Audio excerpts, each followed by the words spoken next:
हे मित्रांनो, तुम्हाला नमस्कार करतो. ओम श्री गणेश देवताय नमः. ओम श्री कुलदेवताय नमः. ओम श्री गुरुदेवताय नमः. ओम सर्वश्री इष्टलिंग देवताय नमो नमः. शिवशानात मित्रांनो, मी कडापा परत एकदा आपल्या समोर हजर आहे. माझ्या धर्मकर्म चॅनलमध्ये आपले सहर्ष स्वागत करीत आहे. मित्रांनो, पंचांग आजचे आता आपल्या समोर सादर करीत आहे. मित्रांनो, आज गुरुवार दिनांक 26 मार्च 2026, शालिवान शके 1948 संवत्सर पराभव अयन उत्तर ऋतू वसंत मास चैत्र पक्ष शुक्ल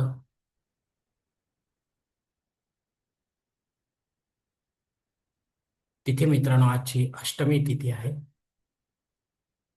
सकाळी 11 वाजून 49 मिनिटांनंतर नवमी तिथीला सुरुवात होईल. वार गुरुवार आहे. नक्षत्र मित्रांनो आर्द्रा नक्षत्र आहे. सायंकाळी 4 वाजून 19 मिनिटांनंतर पुनर्वसू नक्षत्राला सुरुवात होईल. योग मित्रांनो शोभन योग आहे. मध्यरात्री 12 वाजून 32 मिनिटांनंतर अतिगंड योगाला सुरुवात होईल. करण मित्रांनो भवकरण आहे. सकाळी 11 वाजून 49 मिनिटांनंतर बालव करण्याला सुरुवात होईल आणि रात्री 10 वाजून 56 मिनिटांनंतर कौलव करण्याला सुरुवात होईल. प्रमुख ग्रहांची राशी स्थिती पहाटे 5:30 वाजता अशी असणार आहे. सूर्य आणि शनिदेव मीन राशीत असतील. गुरु मिथुन राशीत तर चंद्र देखील मिथुन राशीत असणार आहे. मित्रांनो सध्या चंद्र राशीनुसार कुंभ, मीन व मेष या 3 राशींना साडेसाती सुरू आहे. या राशींच्या जातकांना साडेसातीचा त्रास होत असेल तर त्यांनी कृपया आपल्या जन्मकुंडलीसह जवळच्या ज्योतिषाकडे जावे आणि आपल्या जन्मकुंडलीमधील शनिदेवतेची पोझिशन तपासून पाहावी. ती जर अशुभ स्थितीत असेल तर नक्कीच आपल्याला शनिदेवतेची धार्मिक सेवा करावी लागणार आहे. अन्यथा सेवा करण्याची गरज राहणार नाही मित्रांनो. मुंबई भागातील सूर्योदयास्त याप्रमाणे सूर्योदय सकाळी 6 वाजून 39 मिनिटांनी असणार आहे तर सूर्यास्त सायंकाळी 6 वाजून 50 मिनिटांनी असणार आहे. मित्रांनो गोचर ग्रहांची सद्यस्थिती सुद्धा जाणून घेऊया. अस्तंगत ग्रहांमध्ये सध्या मंगळ ग्रह 10 नोव्हेंबर 2025 पासून तर शनी ग्रह हा 12 मार्च 2026 पासून अस्तंगत झालेले आहे. हे दोनही ग्रह आपल्याला काय फळ देतील आपल्या जन्मकुंडलीच्या माध्यमातून हे देखील ज्योतिषी सांगू शकतील मित्रांनो. मित्रांनो या पंचांगाच्या आधारे आता आपण आजच्या पूजेसाठी लागणारा संकल्प सोडणार आहोत. तेव्हा आपण आपल्या उजव्या हाताच्या तळहातावर एक पळी पाणी, थोडे अक्षरे व फुलाची पाकळी घ्या आणि आज छोटासा संकल्प म्हणायला सुरुवात करा मित्रांनो. हरोम शिव शिव शंभो राज्ञ प्रवर्त मानसते ब्रह्म द्वितीय परार्धे श्वेतवराह कल्पे वैवस्वत मनवंतर कलियुगे प्रथम पादी जंबुद्वीपे भरतवर्ष भरतखंडे मेरो दक्षिण दिग्भागे महाराष्ट्र देश व्यावहारिक चांद्रमाने शालिवान शके 1948 प्रभादी 36 संवत्सरामध्ये पराभव नाम संवत्सर उत्तरायणे वसंत ऋतू चैत्र मासे शुक्ल पक्ष बृहस्पती वासरे आद्रा नक्षत्रे शोभन युगे बहुकर्णे अष्टमी शुभ तिथो वीरगोत्रात उत्पन्न वै कडप्पा मूळ पात्र दुरित क्षेत्रद्वारा श्री पार्वतीपती परमेश्वर प्रित्यर्थ विधिवत नित्य देवपूजा एवं इष्टलिंग पूजा करशे. मित्रांनो याच ठिकाणी हा संकल्प संपलेला आहे. तेव्हा आपण आपल्या उजव्या हाताच्या तळहातावरील संकल्पाचे जे पाणी आहे ते समोरच्या निर्मलाच्या ताम्हणात सोडून द्या मित्रांनो. मित्रांनो या संकल्पाची वेळ मर्यादा सकाळी 11 वाजून 49 मिनिटांपर्यंत आहे. या वेळेनंतरही आपल्याला संकल्प सोडायचा असेल कुठल्याही धार्मिक विधीच्या संपन्नतेसाठी तर कृपा करून आपण वरील बदललेल्या पंचांगाचा आधार घ्यायचा आहे, नवीन संकल्प तयार करायचा आहे आणि या संकल्पात आपण करत असलेल्या धार्मिक विधीचा उल्लेख अवश्य करायचा आहे. तेव्हाच आपली धार्मिक सेवा संबंधित देवतांपर्यंत पोहोचेल आणि त्यांचे आशीर्वाद आपल्यापर्यंत पोहोचतील. आपले जीवन अधिक सुखमय बनेल मित्रांनो. पंचांगातील इतर काही महत्वाची जी माहिती आहे ती आता आपण पाहणार आहोत. पंचांग शुद्धी नाही मित्रांनो. दिनविशेष मध्ये श्री रामनवमी आहे मित्रांनो.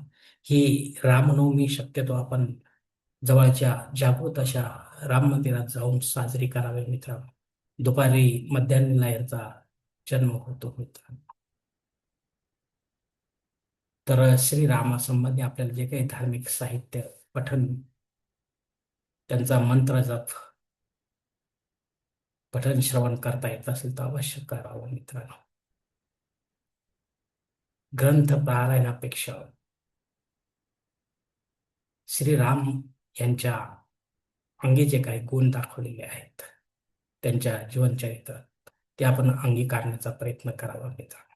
त्याच आपल्या भक्ती जीवनाचे भक्ती मार्गाचे सार्थक आहे मित्रांनो. दुर्गाष्टमी आहे ते मित्रांनो. आपल्या कुळदेवीची आज आपण अभिषेकयुक्त अशी 16 उपचारांनी पूजा करायची आहे, प्राणप्रतिष्ठा वगैरे सोडून. आणि जर जवळपास आपल्या कुलदेवीचे मंदिर असेल जागृत, तरच आपण त्या ठिकाणी भेट द्यायची, अन्यथा भेट देण्याची गरज नाही. फक्त आपण आपल्या कुलदेवीचा मंत्र जप जास्तीत जास्त आजच्या दिवशी करण्याचा प्रयत्न करायचा आहे मित्रांनो. इतर कोणतेही ग्रंथ पारायण करायचे नाही मित्रांनो, हे लक्षात घ्या. माता तुळजाभवानी देवी उत्पत्ती आहे. तर माता तुळजाभवानी आपली कुळदेवी असेल तर नक्कीच आपण हिचे तुळजाभवानी महात्म्य जे आहे याचे पारायण करावे मित्रांनो. आणि त्यात काय काय सांगितलेले आहे ते नियम आपण आपल्या डोक्यामध्ये ठेवून आपण ते आपल्या आचरणात आणण्याचा प्रयत्न करायचा आहे मित्रांनो. आपल्या कुळदेवीचा मंत्र जप देखील आपण करायचा आहे. जसे दुर्गाष्टमी त्याचप्रमाणे आपल्या कुळदेवीचा मंत्र जप करायचा आहे, दुर्गा मातेचा नाही. नवमी श्राद्ध कर्म आहे.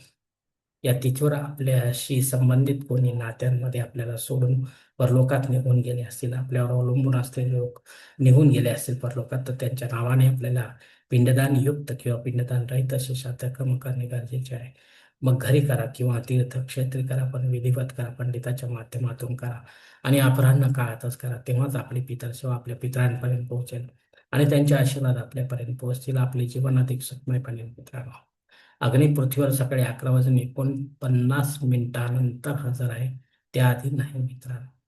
जर आपल्याला नव्याने काही होऊन येत नाही, कारण सुरू करायचे असेल तर आपण अवश्य सुरू करू शकता. पण पुढे जाऊन ते जर बंद पडेल तर मग मात्र आपल्याला दोष लागू शकतो मित्रांनो. राहू काळ मित्रांनो दुपारी 1:30 ते 3 वाजेपर्यंत आहे. या 1.5 तासाच्या काळामध्ये राहू अत्यंत प्रभावी असल्यामुळे तो आपल्या कामांना बिघडवणार मित्रांनो. तेव्हा शक्यतो आपण या वेळेमध्ये महत्वाची किंवा विशेष कामे न करता रेग्युलर जी कामे आहेत तीच करावे मित्रांनो. धन्यवाद मित्रांनो. आजचा हा पंचांगा संबंधीचा व्हिडिओ मी याच ठिकाणी संपत आहे. आपण जर माझ्या मतात सहमत असाल तर कृपया माझे धर्म करम चॅनल सबस्क्राईब करा, लाईक करा, आपले कुटुंब मित्र परिवारासह शेअर करा. तसेच कॉमेंट्स बॉक्समध्ये आपले मत अवश्य नोंदवा. आणि माझा पुढील व्हिडिओ आपल्यापर्यंत पोहोचण्यासाठी बेल बटन अवश्य दाबा. धन्यवाद मित्रांनो. पुढील भेटीपर्यंत आपण खुश राहा, आनंदी राहा, प्रसन्न राहा. हरिओम. शिवशंभो महादेव.